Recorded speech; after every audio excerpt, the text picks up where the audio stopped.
Hai para saudarans, kumaha kabarna? Damang sadina dengan saya si Otong kembali lagi di channel Ningali Film. Pada episode kali ini kita akan membahas alur cerita dari film Sang Legenda Elang Salju untuk bagian yang pertama. Dan tidak usah berlama-lama lagi, mari kita mulai ceritanya.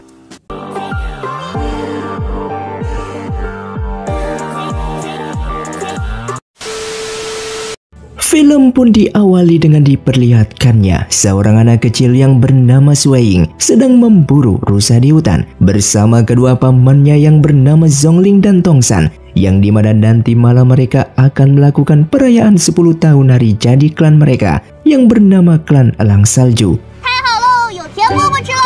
Dan di saat malam harinya ketika mereka akan berpesta, tiba-tiba saja dua orang misterius datang menyerang klan mereka, yang ternyata kedua orang ini merupakan saudara dari ibunya Sueying yang memiliki sebuah misi untuk membawa ibunya Sueying yang sudah dianggap sebagai pengkhianat klan untuk kembali ke klannya, dikarenakan dulunya ibunya Sueying ini tidak direstui menikah dengan ayahnya Sueying dan kabur dari klannya.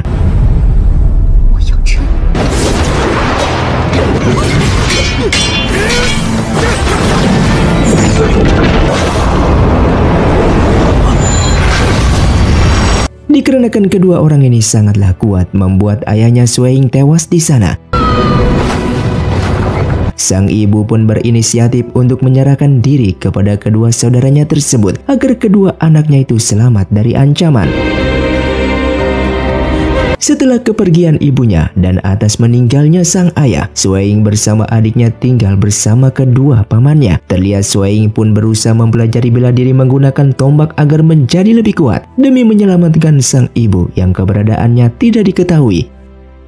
Dan singkatnya setelah 12 tahun berlalu, Sueying yang masih mempelajari dan meningkatkan bela diri tombaknya itu, namun tidak ada satupun tombak yang mampu menahan tenaga dalamnya agar tidak rusak di saat ia memakainya.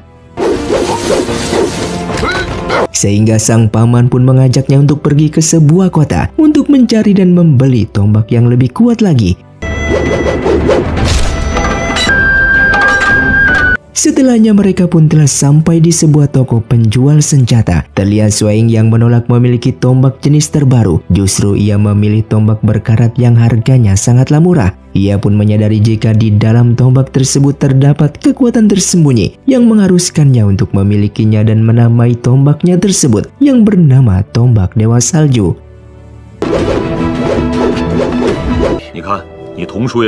Dan di malam harinya, di saat Sueying bersama adiknya yang sedang berada di kediamannya, seketika mereka mendapatkan laporan jika sekte iblis datang menyerang wilayah mereka. Sueying yang saat ini merupakan pemimpin klan Elang Salju langsung keluar untuk menghadapi para iblis tersebut.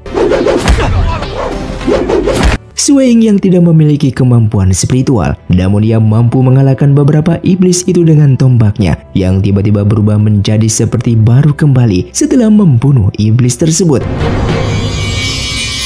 Dengan rasa percaya dirinya, ia pun mengejar para iblis yang ingin melarikan diri. Namun Sueying yang hanya mengandalkan kemampuan bela dirinya saja tidak mampu mengalahkan iblis sebanyak itu. Dengan kondisi yang terdesak, tiba-tiba saja datang seseorang yang bernama Kyuubai yang langsung membantunya untuk mengalahkan para iblis tersebut. Setelahnya Kyuubai yang merupakan bagian dari Akademi Jiangfeng, ia pun memberikan sedikit energi kekuatan spiritual kepada Sueying, lalu ia pun pergi begitu saja. Setelah kejadian itu, ia pun langsung menemui 5 aliansi ketua sekte untuk memberitahukan tentang kejadian sebelumnya kepada mereka, yang dimana para iblis telah menyerang wilayah klan Elang Salju. Oleh karena itu, kelima aliansi memutuskan untuk melakukan penyelidikan lebih lanjut untuk menemukan markas keberadaan sekte iblis yang dikhawatirkan sedang merencanakan sesuatu, dan mereka pun memerintahkan Kyuubai untuk pergi ke Aula Longshan yang merupakan aliansi para pendekar untuk memberitahukan kejadian ini dan membuka sayembara untuk menyelidiki kasus tersebut. Bagi siapapun yang berhasil, maka hadiahnya akan mendapatkan plakat hitam. Diceritakan Aula Longshan ini memiliki plakat hitam yang merupakan sebagai pengenal untuk mengetahui segala informasi apapun. Hingga pada akhirnya informasi sayembara itu pun telah didengar oleh Sueing yang membuatnya ingin mengikuti sayembara tersebut. Dikarenakan jika ia berhasil menangkap dan mendapatkan informasi tentang sekte iblis, maka ia akan mendapatkan sebuah informasi tentang keberadaan ibunya dari Aula Longsan yang merupakan hadiah dari sayembara tersebut. Setelahnya Suing bersama paman Zhongling pun langsung pergi ke Gunung Kehancuran yang merupakan persembunyian dari sekte iblis dan pengikutnya. Hingga pada akhirnya mereka pun menemukan para warga yang telah dikendalikan oleh seorang pria dengan menggunakan seruling pengendali iblis. Oleh karena itu, Suing bersama paman Zhongling yang menemukan orang pengendali tersebut langsung mengejarnya. Akan tetapi mereka justru terkena perangkap dengan dihadang oleh sekelompok orang yang diketuai oleh seorang pria bernama Yutu yang memiliki kekuatan spiritual yang cukup tinggi. Suing yang kemampuannya hanya mengandalkan bela dirinya saja tidak mampu melawan musuh yang memiliki kekuatan spiritual yang sangatlah tinggi yang membuatnya harus terluka. Oleh karena itu datanglah seorang wanita cantik bernama Yujing yang langsung membunuh pengikut sekte iblis tersebut dengan menggunakan kekuatan spiritualnya. Sementara di sisi lain, terlihat paman Zhongling sedang bertarung dengan pria misterius berjubah hitam yang merupakan dalang di balik ini semua. Suing yang terluka parah langsung dibawa oleh Yujing ke sebuah goa untuk bersembunyi agar Suing bisa memulihkan lukanya tersebut.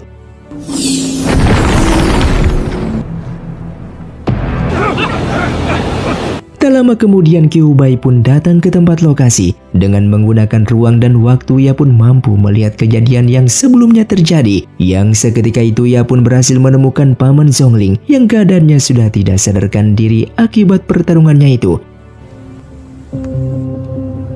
Dengan segera ia pun memberikan pil penyembuh yang membuat sang paman sadar kembali dengan memberitahukan bahwa ia menemukan pria misterius berjubah hitam yang diduga sebagai pengikut sekte iblis. Dengan bersamaan Yutu bersama pasukannya telah melaporkan kepada pria misterius berjubah hitam tersebut bahwasanya mereka telah gagal mengejar Suing dan kehilangan jejaknya. Mengetahui hal itu, pria berjubah itu pun langsung mengeluarkan kekuatan spiritualnya berupa asap untuk mencari keberadaan Suing yang telah bersembunyi, yang dimana pasukan tersebut langsung mengikuti asap tersebut dan berhasil menemukan Suing berada di dalam goa. Di saat itu Suing bersama Yujing yang tak mampu melawan pasukan tersebut. Dengan terpaksanya mereka pun langsung melompat ke sebuah danau untuk melarikan diri dengan menggunakan kekuatan spiritual milik Yujing. Yang dimana mereka tak sengaja menemukan sebuah batu samudra yang merupakan pusaka milik sekte kuil Tao yang sudah lama menghilang. Berasa curiga akan danau ini, mereka pun menyelam lebih dalam lagi. Sehingga mereka menemukan sebuah lorong rahasia yang mengantarkan mereka ke sebuah tempat mirip seperti penjara, di mana banyaknya iblis yang dirantai di dalamnya. Tidak hanya itu, pasukan yang mengejar mereka sebelumnya juga ternyata ada di sana dan terlihat sedang panik setelah mengetahui kalau batu samudra telah menghilang dari tempatnya yang sebelumnya telah diambil oleh Suing. Namun Suing yang telah memegang batu tersebut membuat para iblis itu tertarik dan ingin menyerangnya, yang membuat pasukan itu menyadari jika kalau Suing dan Yujing berada di sana dan langsung menyerangnya. Beruntungnya Kyuubai bersama paman Zhongling datang dan langsung membantu mereka melawan jubah hitam beserta pengikutnya tersebut. Kyuubai yang memiliki kemampuan spiritual yang sangatlah tinggi membuat pria misterius jubah hitam itu mundur dari sana dan bahkan melubangi tembok tersebut dengan maksud untuk menenggelamkan seluruh tempat itu. Namun hal itu bukanlah masalah bagi Kyuubai yang mampu melakukan teleportasi dan pergi dari tempat itu dalam waktu yang sangatlah singkat. Setelah berhasil keluar dari sana, Swaing lalu meminta izin kepada Kyubey untuk meminjam batu samudra dan membawanya ke Aula Longsan sebagai bukti kalau ia telah memecahkan sayembara dengan menemukan keberadaan pengikut sekte iblis. Di sini ia pun menjelaskan jika tujuannya mengikuti sayembara tersebut adalah untuk mendapatkan plakat hitam Aula Longsan yang sangat ia butuhkan untuk mengetahui lokasi keberadaan sang ibu. Dengan mendengar hal itu, Kyubey pun mengizinkannya dan mereka pun pergi ke Aula Longsan. Ya, tunggu. Singkatnya, sampailah mereka di sana dan bertemu dengan Ketua Wai yang merupakan pemimpin Aula Longsan. Dengan segera Swaing pun memberikan batu samudra milik sekte Kuil Tao yang selama ini menghilang, 查明了真相，还请楼主兑现承诺。 yang baru saja ia ambil dari pengikut sekte iblis yang sedang merencanakan sesuatu dengan menggunakan batu tersebut. Oleh karena itu, Ketua Wai pun memberikan plakat hitam itu kepada Swaing. Namun di sini, sang ketua menjelaskan jika Swaing masih belum diizinkan menggunakan plakat tersebut karena tugasnya belumlah selesai. Yang dimana mereka masih belum mengetahui motif apa yang saat ini direncanakan oleh sekte iblis. Oleh karena itu, tugas selanjutnya Swaing harus menangkap Yutu, ketua kelompok tersebut yang merupakan pengikut sekte iblis. 或许会更快地找到线索。 Setelah dari sana, mereka pun langsung pergi menemui 5 aliansi sekte untuk melaporkan temuannya dan merencanakan langkah selanjutnya. Hingga pada akhirnya diputuskanlah Swaing bersama Yujing yang akan pergi menyelamatkan misi tersebut. Sementara Kyubey diminta untuk segera melakukan persiapan perekrutan murid baru Akademi Jiangfeng untuk mengantisipasi peperangan jika nantinya sekte iblis benar-benar akan bangkit kembali. 你从小在掌门师尊身边长大，斌，你们2人可有头？ 那葛斌看了，定恨不得马上飞。 Agar pasukan tersebut muncul kembali, Swaing memiliki sebuah rencana untuk menyebarkan informasi tentang dirinya yang merupakan ketua klan Elang Salju yang telah berhasil memiliki batu samudra. Hingga di malam harinya, pasukan itu yang mengetahui informasi tersebut langsung ke wilayah klan Elang Salju untuk merebut kembali batu samudra dari tangan Swaing. Swaing yang memiliki tekad dan semangat yang tinggi untuk menangkap Yutu yang merupakan ketua kelompok itu. Seketika kekuatan spiritualnya muncul dan bahkan mampu mengimbangi Yutu yang padahal sebelumnya Swaing kalah tak mampu melawannya.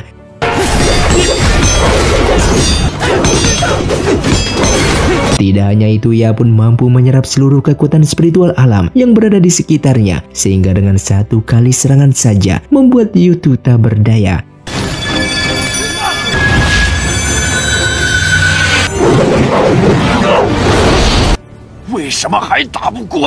Setelah ia berhasil menangkap Yutu yang diduga sebagai pengikut sekte iblis, ia pun langsung menemui Ketua Wai untuk menagih janjinya. Dengan segera Ketua Wai pun menggunakan kekuatan spiritualnya dalam ruang dan waktu untuk menemukan keberadaan ibunya Swaing.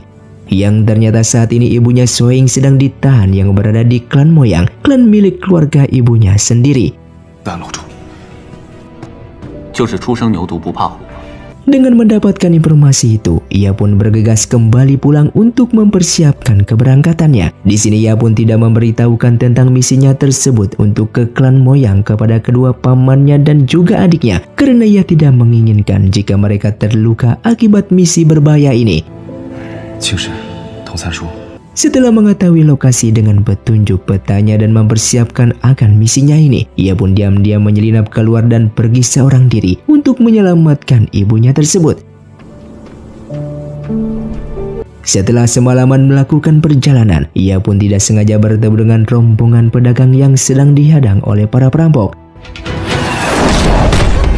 Yang dimana ia pun tidak tinggal diam dan langsung menolong mereka. Bahkan di sini ia masih merasa aneh akan kekuatan spiritualnya yang bangkit kembali yang membuatnya mengalahkan para perampok tersebut. Setelahnya ia pun kembali melanjutkan perjalanannya dan sampailah di markas klan Moyang yang mampu mengalahkan para penjaga di sana.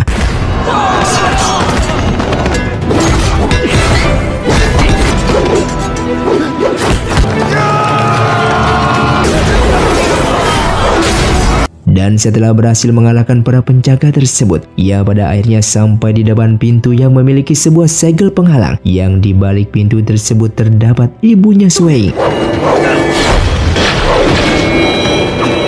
Kekuatan Shueng yang tak mampu menembus segel tersebut membuatnya harus terluka terkena serangannya sendiri. Namun di saat itulah tombak miliknya itu memancarkan aura merah yang sepertinya memiliki energi spiritual yang cukup kuat, sehingga hanya dengan satu kali serangan saja ia pun berhasil menghancurkan pintu segel tersebut.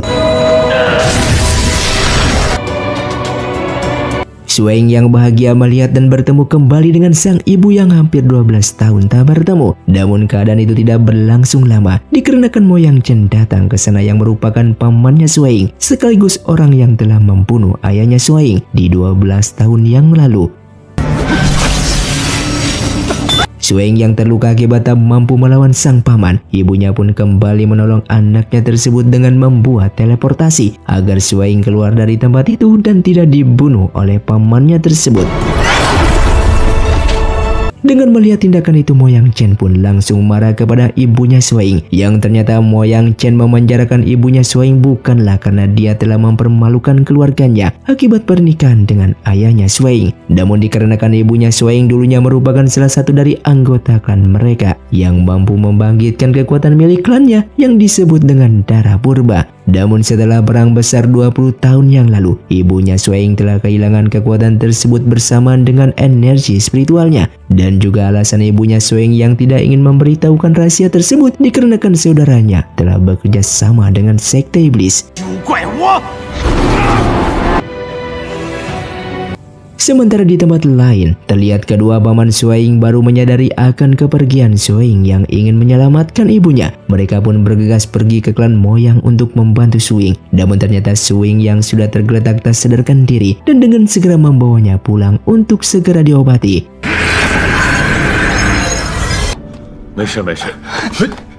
Sementara di sisi lain di penjara Aula Longsan, terlihat Yutu yang diduga pengikut sekte iblis ini dengan berbohong mengatakan kalau ia sama sekali tidak mengetahui keberadaan dan rencana dari sekte iblis. Ia hanya diperintahkan oleh pria misterius berjubah hitam yang mengancam akan membunuhnya dan semua anak buahnya jika mereka tidak mengikuti perintahnya. Mendengar hal itu, Ketua Wai memerintahkan untuk memindahkan orang tersebut ke penjara sekte Tao dengan tujuan untuk memancing jubah hitam keluar dan agar perjalanan mereka tetap aman. Maka Qiu Bai bersama Yu Jing harus mengawasi dalam perjalanan tersebut. Dengan bersamaan terlihat seorang wanita bernama Yu Wei yang telah kembali pulang membawa dagangannya. Mereka adalah orang-orang yang sebelumnya diadang oleh para perampok dan diselamatkan oleh Shueng.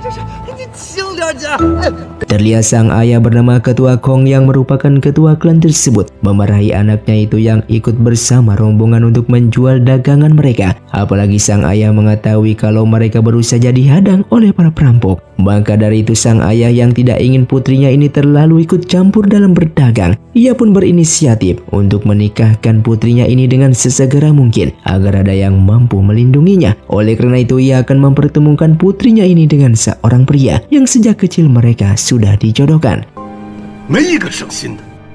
Sedangkan di klan Elang Salju, terlihat Shueng yang sudah sadar kembali dalam kondisi yang masih lemah, justru langsung berlatih kembali agar ia menjadi lebih kuat lagi. Dikarenakan kemampuannya ini masih belum cukup untuk mengalahkan paman Mo Yang Chen yang jahat itu.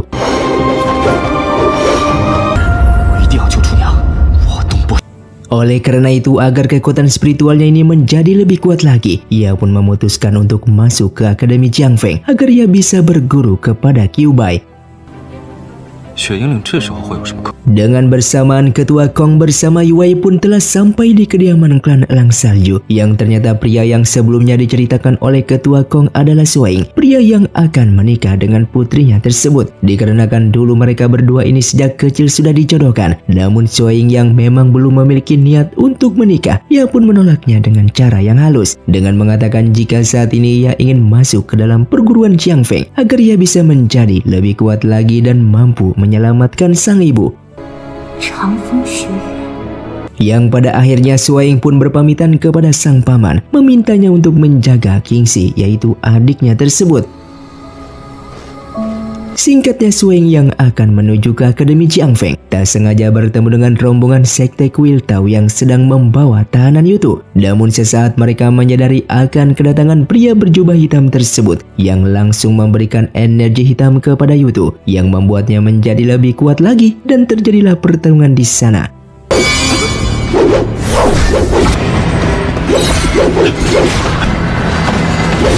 Pria jubah hitam yang ingin menyelamatkan Yutu itu, justru ia yang tak mampu melawan Kyuubi, langsung mundur untuk melarikan diri dari sana. Sementara Yutu yang sebelumnya mendapatkan energi hitam, justru tubuhnya tak mampu menahan energi tersebut. Setelah keadaan sudah terkendali dan akan melanjutkan perjalanannya, tiba-tiba salah satu murid dari sekte Tao justru menuduh Shuang sebagai mata-mata dari sekte iblis. Dengan menuduh Shuang lah yang telah mencuri batu samudra milik sekte mereka, dan Shuang hanya berpura-pura menemukan batu itu kembali. Oleh karena itu, Shuang harus ikut dengan mereka menuju sekte Tao jika memang Shuang tidak bersalah.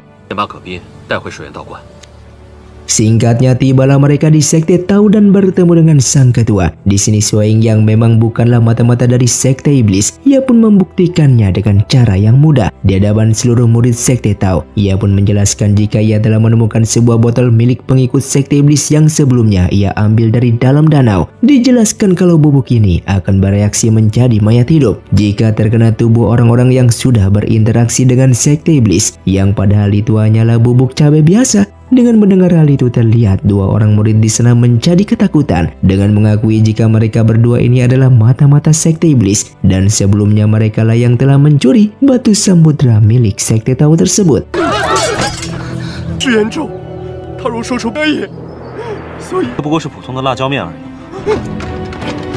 Di tempat lain, terlihat Kingxi yang membawa plakat hitam milik kakaknya itu menuju ke aula Longshan dengan maksud ingin mengetahui keberadaan sang ibu. Namun ketua Wei yang mengetahui jika plakat itu milik Shuang, ia pun menolak permintaan dari Kingxi. Bahkan sang ketua pun menyarankan Kingxi untuk mempelajari ilmu tenaga dalamnya dan spiritualnya terlebih dahulu, dikarenakan ia tahu Kingxi yang lemah tak akan mampu menolong ibunya tersebut.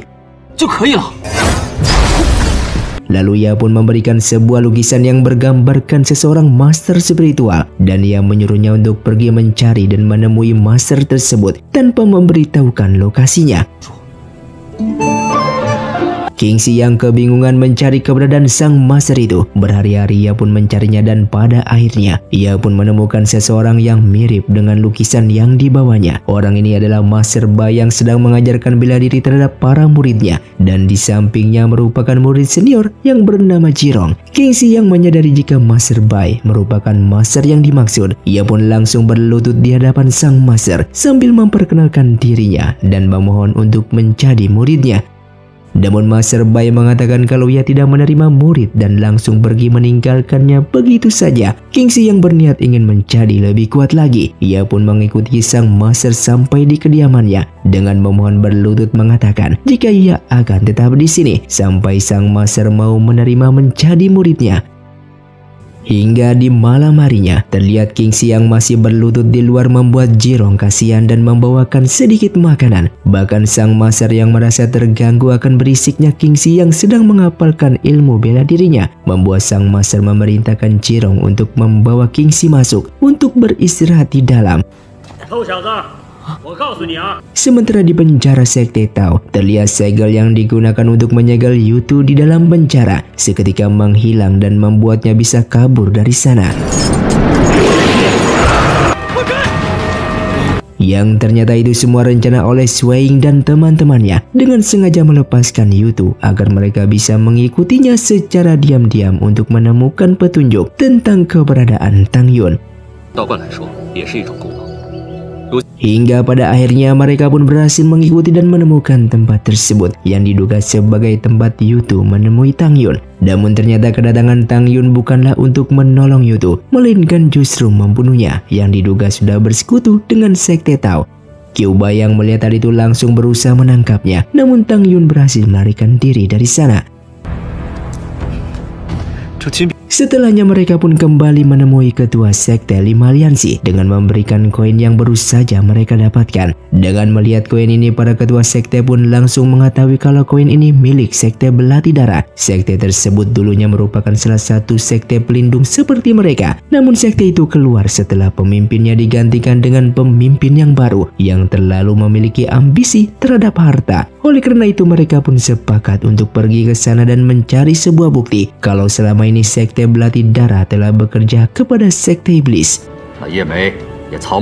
Di sisi lain, Tang Yun yang telah kembali ke markas sekte iblis, ia pun menghadap kepada petinggi sekte iblis yang bernama Aulan. Dan di sini Tang Yun melaporkan bahwa ia telah membunuh Yutu sesuai perintahnya. Kemudian Aulan memerintahkan Tang Yun untuk membawa manusia iblis yang telah mereka buat sebelumnya untuk menuju ke sebuah tempat bernama Aula Iblis, yang dimana tempat tersebut merupakan portal penghubung dunia manusia dengan alam iblis. Bahkan tempat jasad pemimpin iblis disegel. Terlihat wilayah tempat Aula Iblis berada, yang saat ini telah menjadi wilayah terlarang dan dijaga ketat secara bergiliran oleh beberapa klan atas perintah dari 5 aliansi klan, yang dimana saat ini klan Sila yang menjaga tempat tersebut, yang dipimpin oleh seorang wanita bernama Lian dan 2 keponakannya yang bernama Han dan Burang. Di malam harinya terlihat Burang bersama yang lainnya sedang berpesta minum minuman, yang tidak menduga bahwa pada malam ini tempat tersebut akan diserang oleh pasukan iblis yang dipimpin oleh Tang Yun, yang membuat segel tersebut sedikit rusak dan kewalahan mengalahkan pasukan iblis tersebut.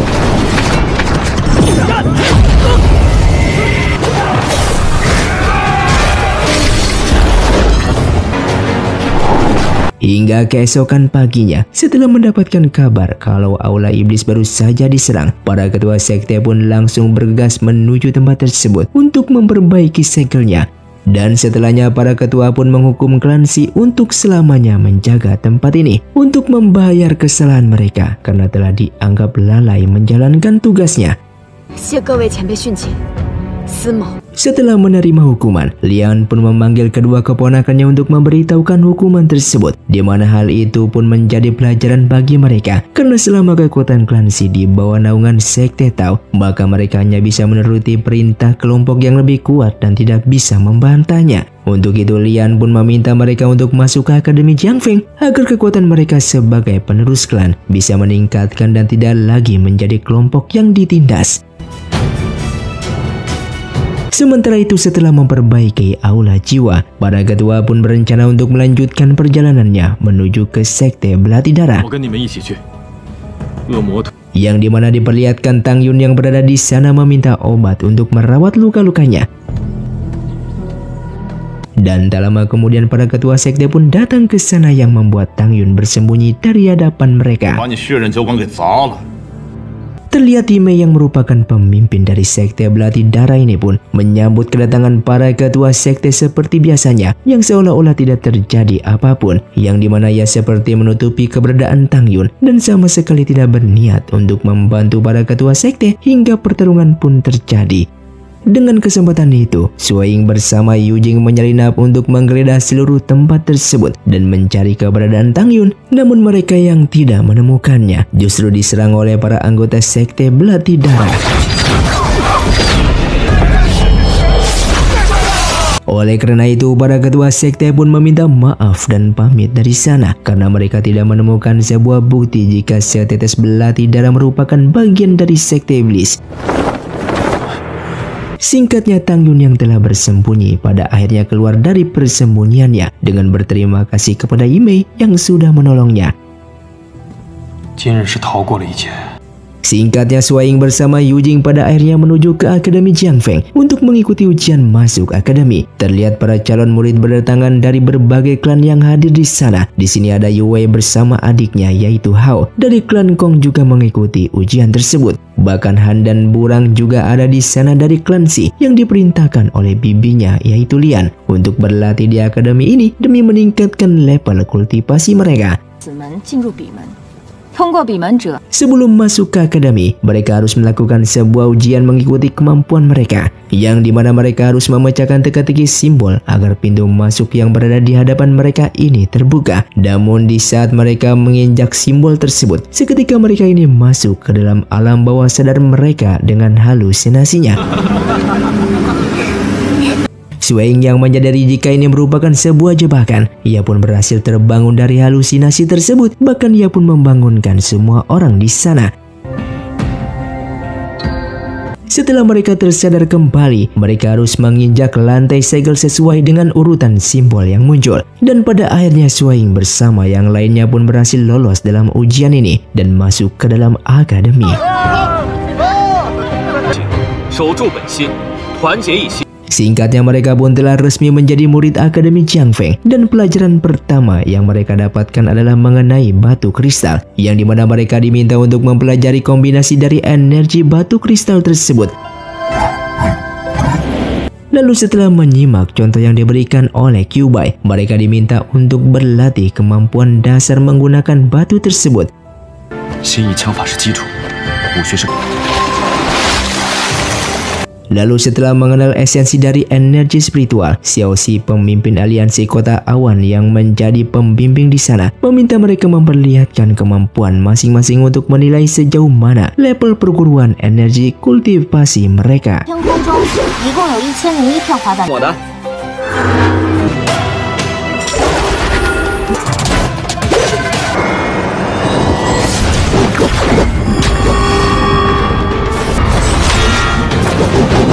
Dan keesokan harinya giliran Qiubai lah yang memimpin kelas tersebut, di mana para murid di sini diajarkan sebuah teknik melayang, yang dimana akan membuat mereka mampu bergerak bahkan bertarung di udara dengan mudahnya.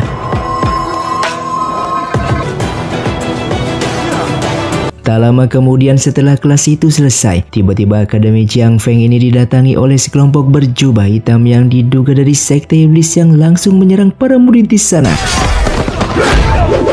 Namun di tengah pertempuran itu, Swaing merasa ada sesuatu yang aneh dan langsung mengajak Yujing untuk mengamati keadaan. Dari sini pada akhirnya terbongkar kalau orang-orang tersebut sebenarnya adalah senior mereka yang memakai jubah seperti dari sekte iblis. Dan para senior ini diminta oleh Qiubai untuk mengetes kemampuan para murid baru tersebut.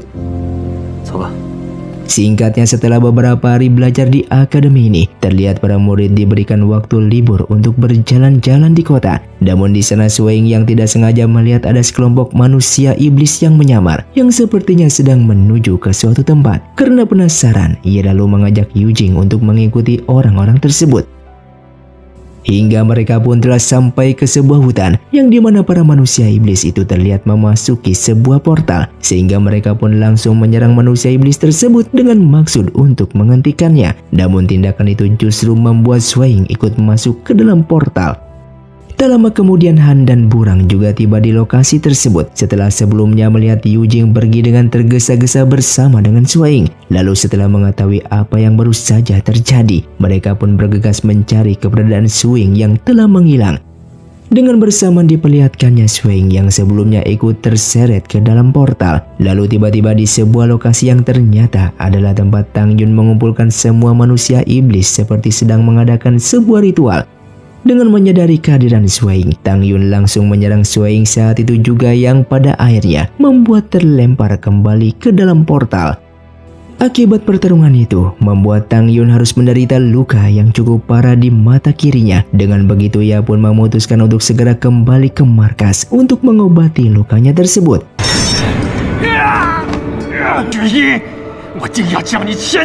Sementara Swaing yang mendapatkan luka yang cukup parah pada akhirnya ditemukan oleh teman-temannya dan membawanya kembali ke akademi untuk diobati. Singkatnya esok hari pun tiba, terlihat mereka memutuskan kembali ke kota setelah kondisi Swaing yang lumayan membaik, dengan berniat untuk membeli beberapa batu kristal untuk membantu pemulihannya. Namun ternyata batu kristal tersebut sudah habis terjual oleh sekelompok orang yang membelinya. Merasa curiga, Swaing menyusul kelompok tersebut yang dikatakan membeli batu itu, yang mana Swaing dan yang lainnya pun memutuskan untuk membuntuti kelompok itu. Sampai pada akhirnya mereka pun melihat kelompok tersebut masuk ke dalam wilayah klan Lu. Di sini Suing lalu meminta Yang Bao untuk segera kembali ke akademi dan memberitahukan Kyuubai terkait penemuan mereka. Sementara dirinya akan masuk ke dalam bersama Yujing dan Yue untuk menyelidiki tempat tersebut. Terlihat di sini mereka menyamar sebagai klan Kong yang sudah dianggap sebagai persahabatan perdagangan dengan klan Lu. Namun di saat di dalam mereka pun seketika langsung menyerang pasukan tersebut. Setelahnya Yue dengan teknik spiritualnya mampu menembus dan menemukan sebuah pintu rahasia yang menuntun mereka ke tempat persembunyian Tang Yun di dalam benteng klan tersebut. Namun di saat mereka sedang mendengarkan pembicaraan Tang Yun dan pemimpin klan itu, seketika keberadaannya pun diketahui yang pada akhirnya membuat mereka harus berhadapan langsung dengan Tang Yun. Yang pada awalnya Suing dan Yujing mampu mengimbangi kekuatan Tang Yun, bahkan sampai membuatnya terpojok.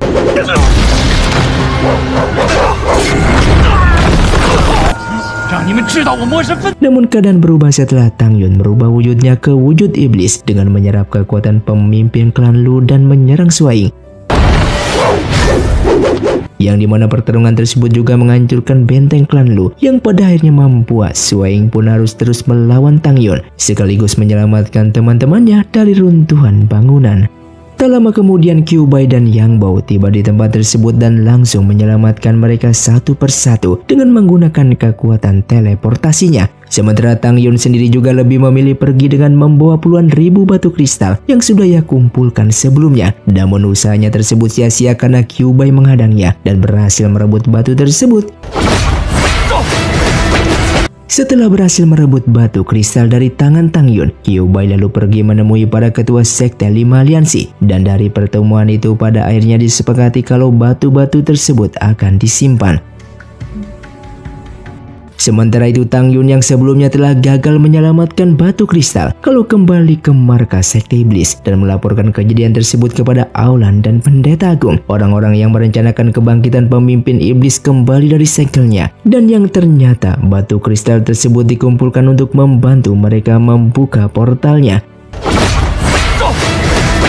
Dan film pun bersambung. Terima kasih untuk kalian yang sudah menonton video ini sampai habis. Sampai jumpa di video selanjutnya. Saya pamit orang dari Ningali Film. Saya Otong undur diri dan salam Sundaners.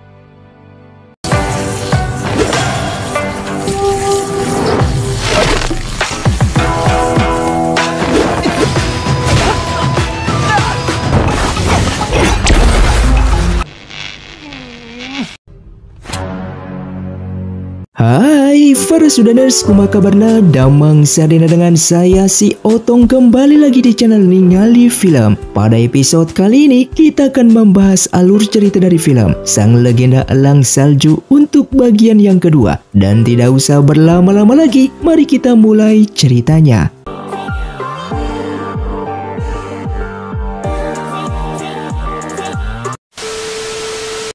Film pun dilanjutkan dengan diperlihatkannya Suing yang sedang berlatih kembali. Kyuubai dan Xiaoxi yang kebetulan lewat lalu menghampirinya dan bahkan memberikan sebuah batu kristal yang dapat membantu Suing menstabilkan energi spiritualnya.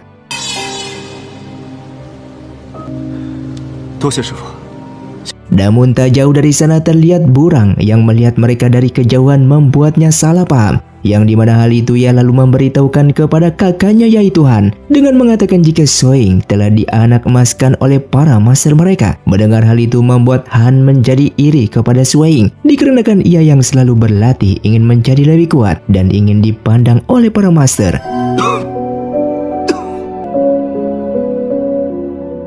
Sehingga Burang yang memiliki rencana agar kakaknya yaitu Han dipandang memiliki kekuatan lebih kuat dibandingkan Suing, sehingga ia pun menantang Suing untuk bertarung.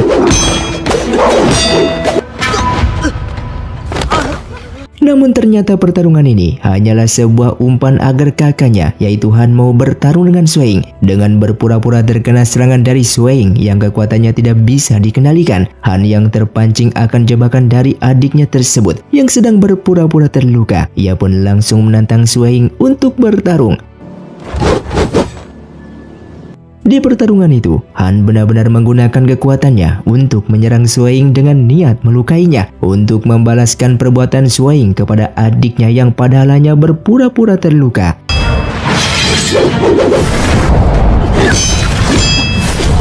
Setelah kembali, Han pada akhirnya baru menyadari kalau apa yang dilakukan adiknya sebenarnya hanyalah berpura-pura terluka. Terlihat Han yang hanya bisa terdiam dan tak mampu untuk meminta maaf kepada Suing. Bahkan setelah Suing mendatangi mereka untuk meminta maaf kepada Burang akibat serangan sebelumnya.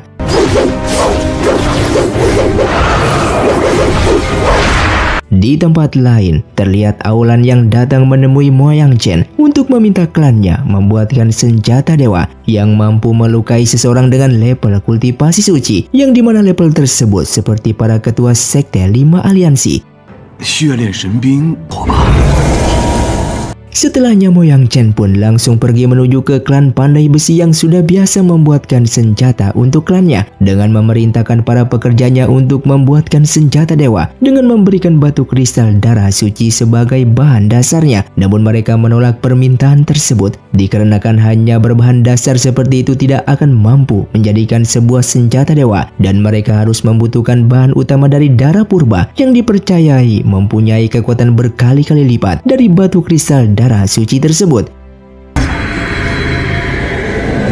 Mendengar hal itu, Mo Yangchen pun langsung membawa ibunya Suing ke klan Pandai Besi untuk memberikan darah purbanya kepada mereka, dikarenakan yang ia tahu hanya adiknya lah satu-satunya orang yang mempunyai darah purba tersebut. Namun di sini ibunya Suing menolak permintaan itu karena ia mengetahui jika senjata dewa nantinya akan diberikan kepada sekte iblis. Maka dari itu ia pun mengeluarkan kekuatannya untuk menghancurkan tempat tersebut.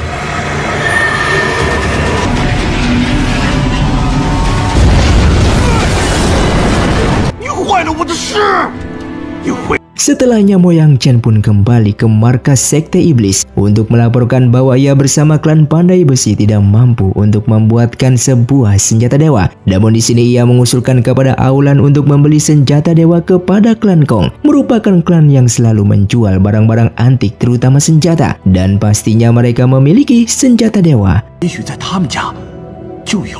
Yang kemudian Mo Yangchen pun pergi menuju ke markas klan Kong dengan menanyakan akan senjata dewa yang disimpan di klan ini, yang pastinya ia akan membelinya dengan harga yang sangatlah tinggi.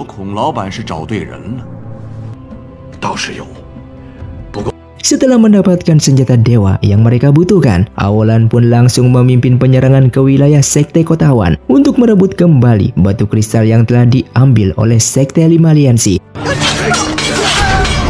Dan terlihat Chun-Li yang merupakan adik dari Xiaoxi seorang diri bertarung dengan mereka untuk menjaga batu kristal tersebut. Dengan menggunakan kekuatan dari senjata dewa, Aolan pada akhirnya dapat dengan mudah menguasai sekte Kota Awan dan menyandra Chun-Li. Namun ternyata batu kristal tersebut disimpan di sebuah tempat, dan hanya dengan teknik gabungan dari Xiaoxi bersama Chun-Li lah yang mampu membukanya. Tak lama kemudian Xiaoxi yang baru kembali ke sektenya, ia hanya terkejut melihat adiknya itu telah disandra oleh sekte iblis. Dengan keadaan seperti ini, ia pun terpaksa menuruti permintaan Aolan untuk membuka pintu penyimpanan batu kristal di tempat tersebut. Namun ternyata ia tidak berniat untuk menyerahkan batu-batu tersebut kepada sekte iblis, melainkan untuk menyerap seluruh energi dari batu kristal yang ada di sana dengan mengubahnya menjadi ledakan energi yang sangatlah besar. Ia yang menyadari akan mati, ia pun membuat sebuah portal untuk mengirim adiknya itu, yaitu Chun-Li, keluar dari sana. Dengan ledakan yang sangat dahsyat tersebut, ternyata tak mampu membunuh Aolan yang hanya mendapatkan luka saja. Kemudian Aolan yang memiliki kemampuan membaca ingatan dari lawannya, ia pun mengetahui jika batu kristal tidak hanya disembunyikan di sekte ini, melainkan sisanya berada di sekte Istana Dewa Laut. Dengan kejadian tersebut, para ketua sekte 5 aliansi bersama jajarannya mengadakan acara pemakaman Xiaoxi.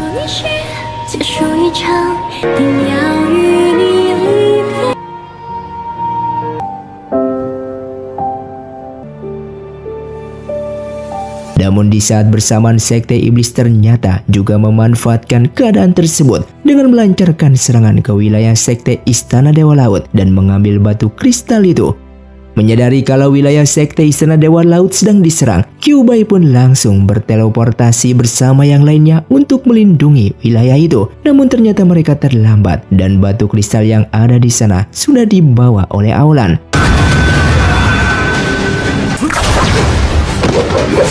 Kemudian Suing yang melihat keberadaan Tang Yun langsung mengejarnya bersama dengan Yujing sampai ke daerah pinggir jurang angin hitam, di mana mereka berdua lalu bertarung melawannya. Yang saat itu Tang Yun kembali berubah menjadi iblis. Namun di saat Kyuubai dan yang lainnya tiba di tempat tersebut, tanpa diduga Tang Yun memilih untuk menghancurkan pijakan tempat mereka berdiri yang membuat Suing terjatuh bersamanya. Para ketua sekte yang tak mampu menolong Suing, mereka pun memutuskan untuk kembali ke sekte Istana Dewa Laut, yang dimana mereka lalu secara tidak sengaja menemukan serpian senjata dewa, sehingga menyusun rencana penyelidikan untuk mencari tahu di mana sekte iblis mendapatkan senjata dewa tersebut. 此花当真，凭这些恶魔的法力，将他挫骨扬灰。 Sementara itu kabar tentang Suing yang jatuh ke dalam jurang angin hitam pada akhirnya sampai ke telinga Kingxi, yang dimana ia langsung menuju ke tempat tersebut dan akan menolong kakaknya itu. Namun Jirong yang mengetahui tindakan bodoh Kingxi ini langsung mencegahnya, karena tempat tersebut dikenal sangat berbahaya dan belum pernah ada orang yang bisa selamat setelah jatuh ke dalamnya.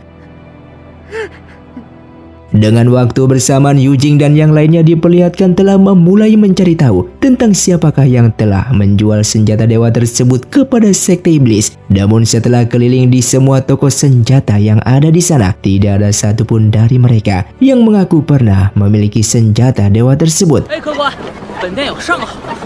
Yujing yang masih mempercayai kalau Suing masih hidup, ia pun mencari tahu tentang informasi jurang angin hitam tersebut di perpustakaan. Sampai pada akhirnya ia menemukan sebuah catatan kuno tentang cara menuruni jurang angin hitam menggunakan sebuah alat yang dapat memecahkan angin. Meskipun hal itu sangat beresiko karena cara ini mungkin saja tidak akan berhasil, namun ia tetap nekat melakukannya. Hingga pada akhirnya ia pun berhasil menemukan Suing yang terperangkap dan sudah tidak sadarkan diri. 刚好我也饿了。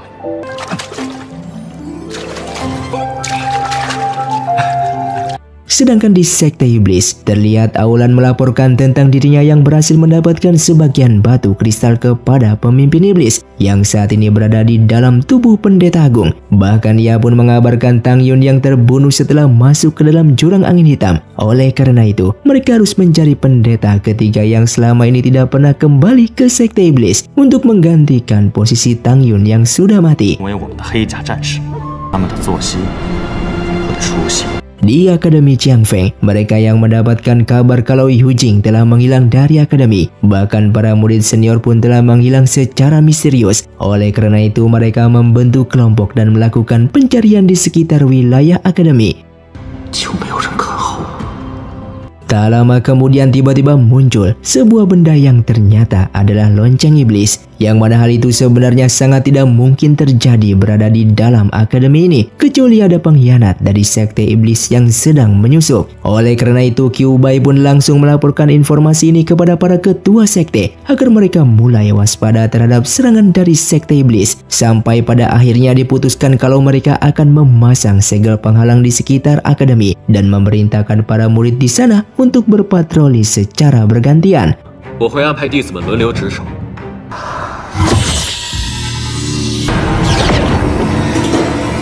Singkatnya hal yang dikhawatirkan mereka pada akhirnya terjadi, yang dimana Burang tiba-tiba diculik oleh sosok hitam yang muncul di hadapannya saat dirinya sedang berpatroli. Mengetahui hal itu, Kyuubai pun langsung memerintahkan para murid untuk tetap di wilayah akademi dengan memperkuat segel penghalang. Namun Han yang ingin menolong adiknya tersebut justru menerobos penghalang secara diam-diam, yang mana perbuatannya itu justru membahayakan Akademi Jiangfeng dan akhirnya membuatnya dihukum oleh Kyuubai untuk terus berlatih sampai ia menyadari kesalahannya sendiri.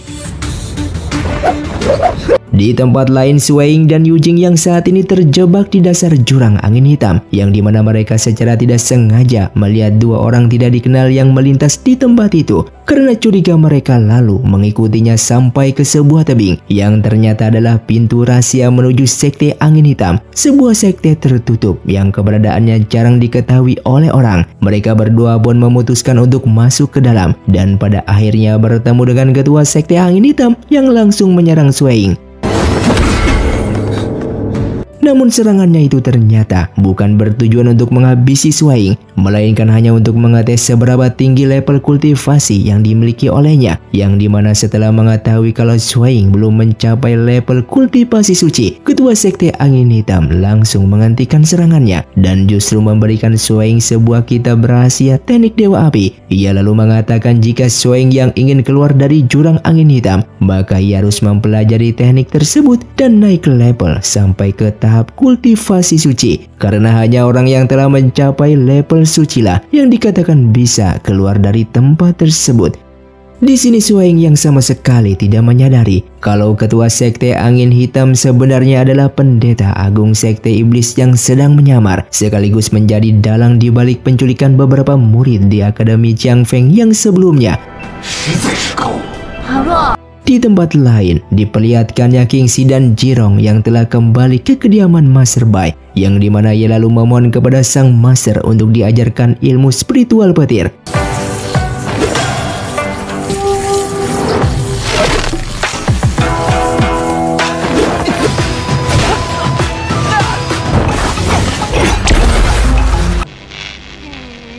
Dengan waktu bersamaan, Shuai juga sedang berlatih teknik dewa api seperti yang diminta oleh ketua sekte angin hitam, dan hebatnya hanya dalam waktu 1 malam ia sudah mampu menguasai teknik tersebut.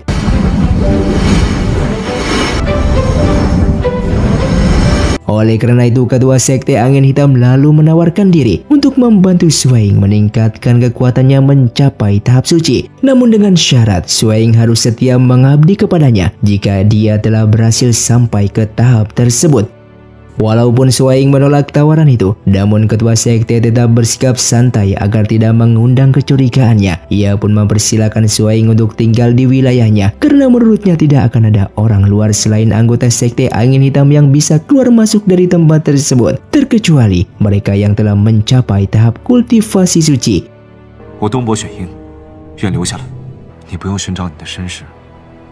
Mereka yang mencurigai akan tempat ini memutuskan untuk langsung pergi meninggalkan tempat tersebut. Namun tindakan mereka berdua langsung diketahui oleh ketua sekte yang pada akhirnya membuat mereka harus berhadapan dengan ketua sekte dan pasukannya. Mereka yang tak sanggup melawan semua pasukan lawan memutuskan untuk sementara bersembunyi menggunakan jurus milik Yujing di sebuah ruangan pelatihan rahasia yang sepertinya sudah puluhan tahun tidak digunakan.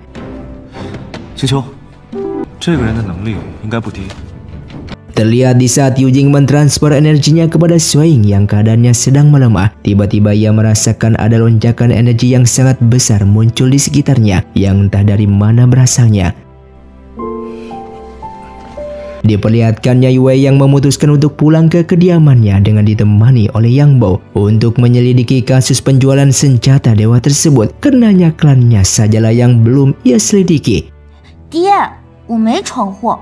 Secara diam-diam ia pun memeriksa ruang kerja ayahnya dan tak sengaja mendengar percakapan tangan kanan ayahnya dengan seseorang yang datang untuk menagih uang setelah mengetahui kalau klan Gong baru saja menjual beberapa senjata dewa. Dengan melihat kejadian itu, Yue pun pada akhirnya ditahan, sementara Yang Bo diancam akan dieksekusi mati oleh keluarga Gong. Namun Yang Bo yang berhasil melepaskan ikatannya, dengan segera ia pun pergi dari sana dengan kekuatan spiritualnya.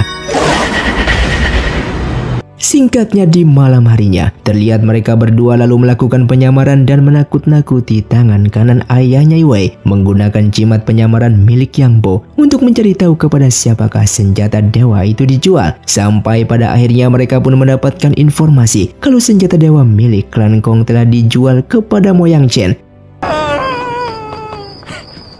Kembali ke Shuai dan Yujing setelah merasa kondisinya sedikit membaik, mereka lalu melanjutkan pelariannya untuk mencari jalan keluar dari tempat tersebut. Namun mereka yang terpojok harus bertemu dan bertarung dengan ketua sekte kembali.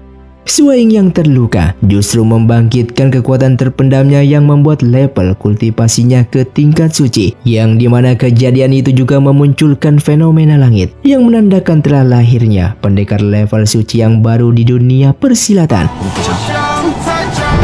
Ketua sekte pun tidak tinggal diam begitu menyadari apa yang baru saja terjadi pada Swaing dan langsung melancarkan serangan rahasia untuk memblokir aliran energi di tubuhnya, yang dimana hal itu membuat proses kultivasi Swaing terhenti di tengah jalan dan menjadi tidak sempurna.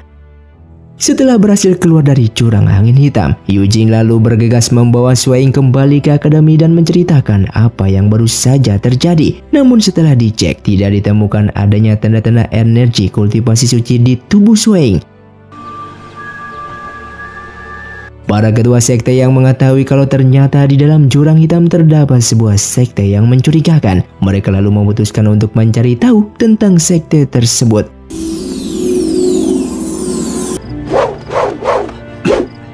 Di tempat lain, diperlihatkannya Yang Bo dan Yue yang saat ini telah berada di wilayah klan Moyang untuk melanjutkan penyelidikannya, yang dimana Yue lalu melakukan penyamaran sebagai tamu yang diutus oleh keluarga Kong dengan berpura-pura ingin menjalin kerjasama dengan Moyang Chen, dan pada akhirnya mereka berhasil mendapatkan informasi tentang lokasi klan Pandai Besi yang biasa membuat berbagai macam senjata untuk klan Moyang tersebut.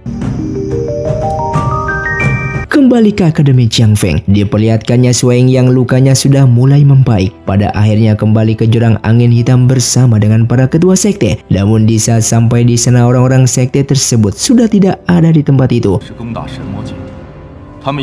Lalu saat sedang memeriksa keadaan sekitar dan tidak sengaja menemukan gantungan kunci milik Burang yang menegaskan kalau para murid Akademi Jiangfeng yang diculik sebelumnya ditahan di tempat tersebut. Bahkan mereka menemukan sebuah retakan besar di dasar jurang.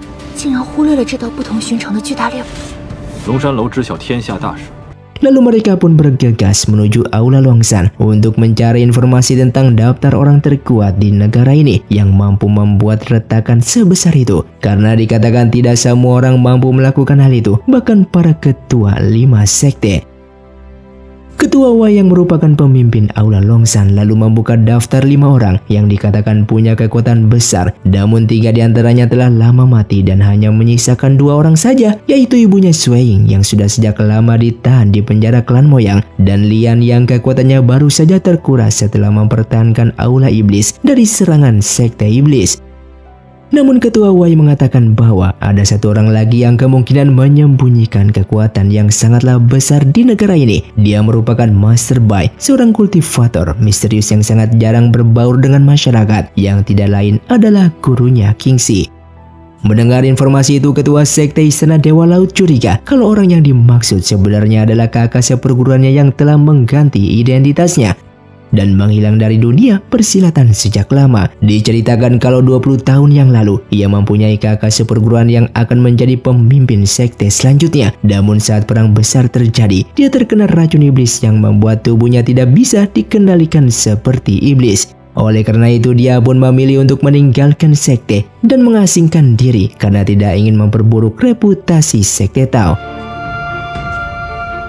Setelahnya mereka pun dengan segera menuju ke kediaman Master Bai, hingga Kingxi pun kembali bertemu dengan sang kakak setelah sebelumnya diyakini telah mati. Lalu begitu bertemu dengan Master Bai, mereka pun langsung mengutarakan kecurigaannya yang justru disambut kesal oleh Master Bai, sehingga Master Bai terpaksa memberikan pelajaran dengan mengirimkan mereka semua ke dalam dimensi spiritual miliknya.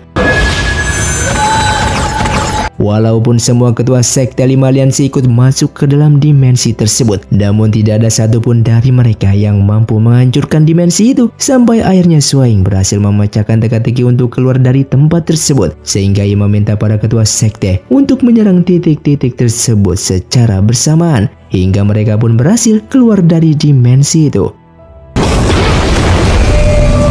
Di saat Swaing mencoba berbicara dengan Master Bai secara baik-baik, justru para ketua sekte memanfaatkan kesempatan itu untuk menahan Master Bai hingga membawanya kembali ke markas untuk diinterogasi.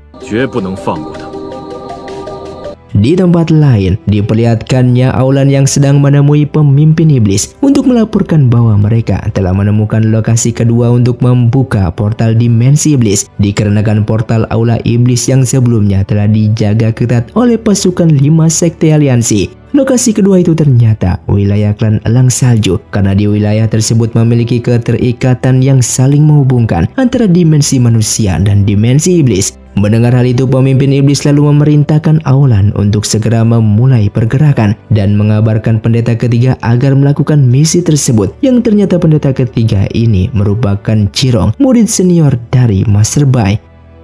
Sementara itu, Yang Bo dan Yue yang sebenarnya telah mendapatkan info tentang klan pandai besi milik klan Moyang, mereka lalu pergi ke tempat tersebut untuk melanjutkan penyelidikannya, yang dimana mereka akhirnya berhasil mendapatkan informasi tersebut jika klan pandai besi ini tidak mampu membuat senjata dewa tersebut, sehingga Moyang Chen membeli senjata itu dari klan Kong, yaitu klan milik Yue.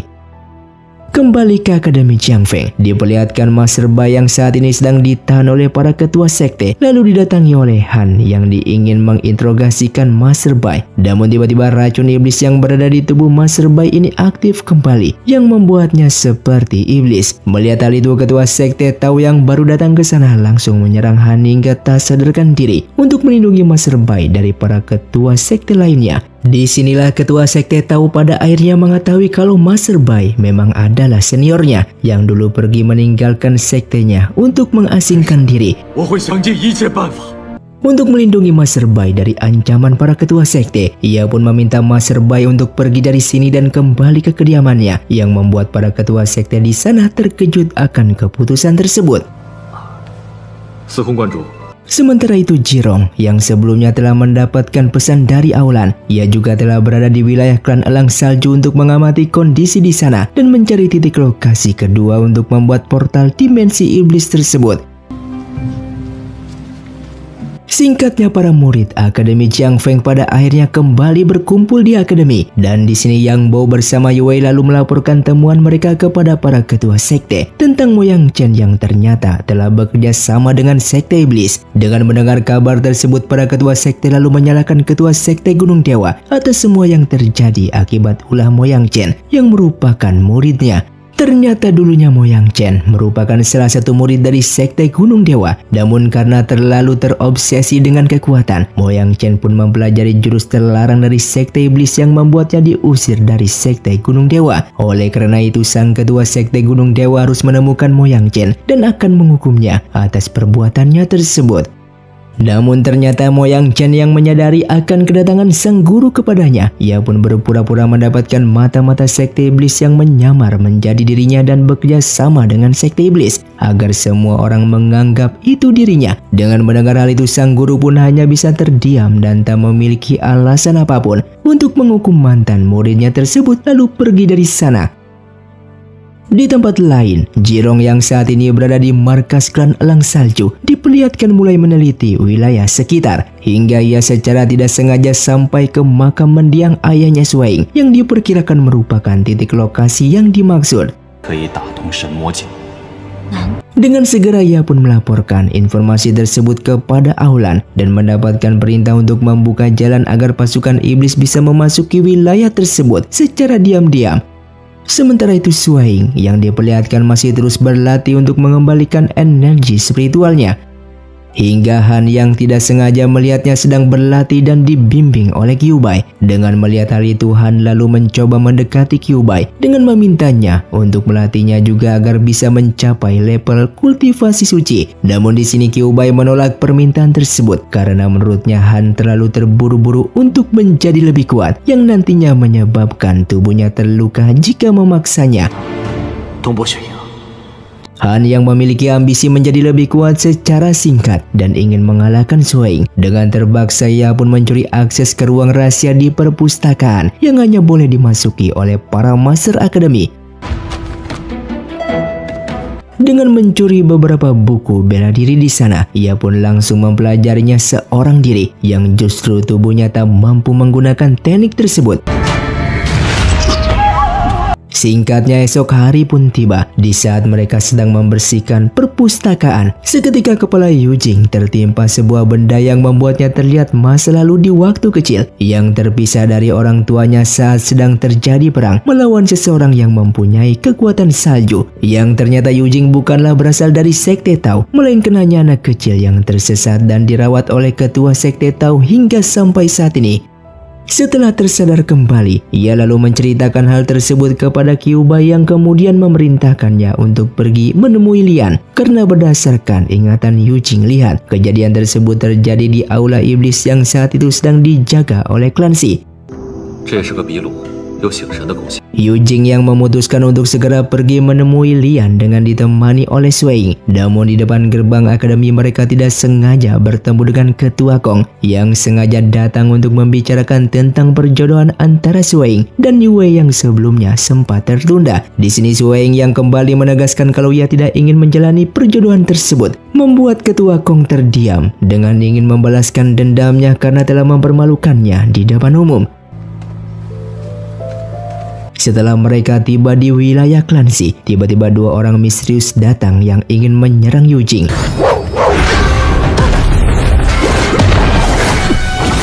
Namun setelah menyadari kehadiran pasukan klan Shi, kedua orang misterius tersebut pergi dari sana. Singkatnya setelah mengetahui kalau Yujing dan Suing merupakan murid Akademi Jiangfeng, dengan menjelaskan tujuannya, mereka tetap tidak mendapatkan petunjuk apapun dari Lian. Sebaliknya dari pertemuan itu, Lian yang pada akhirnya mengetahui kalau Burang telah diculik oleh sekte iblis, dan Han yang merupakan kakaknya Burang sama sekali tidak melaporkan kejadian tersebut kepada dirinya. Sementara Han sendiri masih terus berlatih demi ambisinya untuk menjadi lebih kuat. Namun akibat tindakannya yang telah mencuri akses rahasia perpustakaan, ia pun dihukum oleh para master di sana. Bahkan Lian yang telah sampai di akademi langsung marah dan menyerang Han karena telah menutupi kabar hilangnya Burang. Dengan bersamaan Suing dan Yujing juga sedang berjalan menuju ke akademi, tiba-tiba mendapatkan pesan misterius yang berisi ancaman pembunuhan Yue dan sebuah titik alamat, yang ternyata orang yang menyandra Yue adalah dua orang misterius tadi yang sebelumnya menyerang mereka di wilayah klan Shi. Dan di sini baru diketahui kalau motif mereka yang sebenarnya adalah untuk menghabisi Yujing. Kedua orang misterius itu mengatakan jika Yue ingin selamat, maka Suing harus menukarnya dengan Yujing.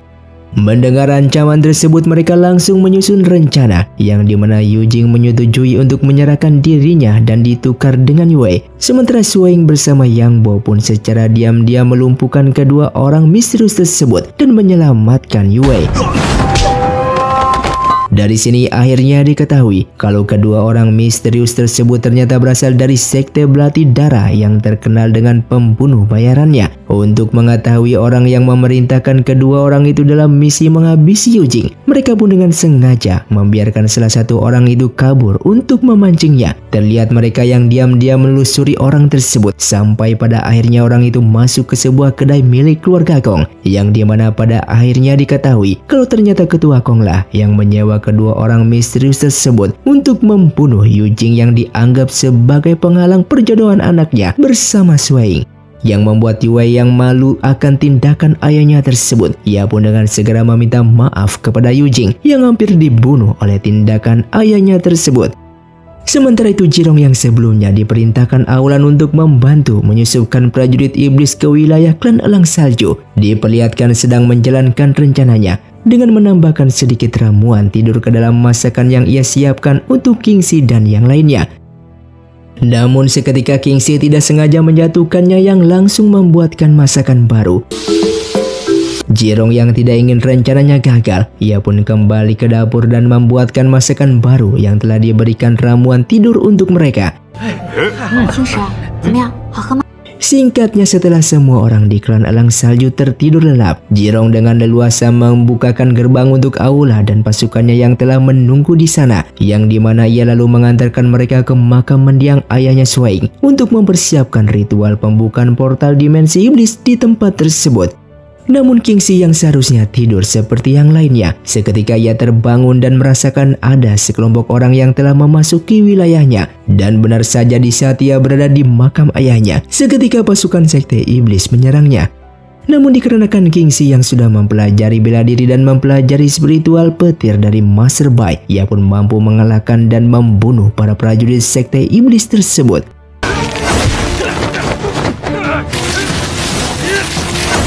Agar rencananya yang akan kembali lagi tidak gagal untuk kedua kalinya, Aolan pun memerintahkan Chirong untuk menggunakan teknik mimpi agar Kingxi menyadari jika pasukan sekte iblis yang masuk ke wilayah klannya itu hanyalah sebuah mimpi. Setelahnya Aolan pun melaporkan kejadian tersebut yang membuat Pendeta Agung marah kepadanya dikarenakan para prajurit sektenya yang sudah dipersiapkan untuk membuka dimensi iblisnya justru terbunuh oleh seorang anak kecil. Oleh karena itu, Aolan yang sudah memiliki rencana lain, ia pun akan menculik beberapa murid dari Akademi Jiangfeng yang sebentar lagi akan mengadakan ujian kultivasi suci untuk dijadikan sebagai prajurit iblis agar nantinya para pasukan mereka tidak mudah terbunuh seperti pasukan sebelumnya karena para murid itu memiliki kultivasi yang cukup tinggi dibandingkan warga biasa yang dijadikan sebagai prajurit mereka. Setelahnya ia pun masuk ke dalam Akademi Jiangfeng dan menemui Qiubai yang sedang bermeditasi agar rencananya berhasil dalam melakukan penculikan para murid di akademi ini. Ia pun menunjukkan jiwa Xiaoxi yang telah disegel olehnya. Di sini Aolan pun mengatakan jika ia bisa menghidupkan Xiaoxi dengan teknik iblisnya, namun dengan syarat Qiubai harus tunduk kepada sekte iblis. Dan film pun bersambung. Terima kasih untuk kalian yang sudah menonton video ini sampai habis. Sampai jumpa di video selanjutnya. Saya pamit orang dari Ningali Film. See you, tunggu diri dan salam Sundaners.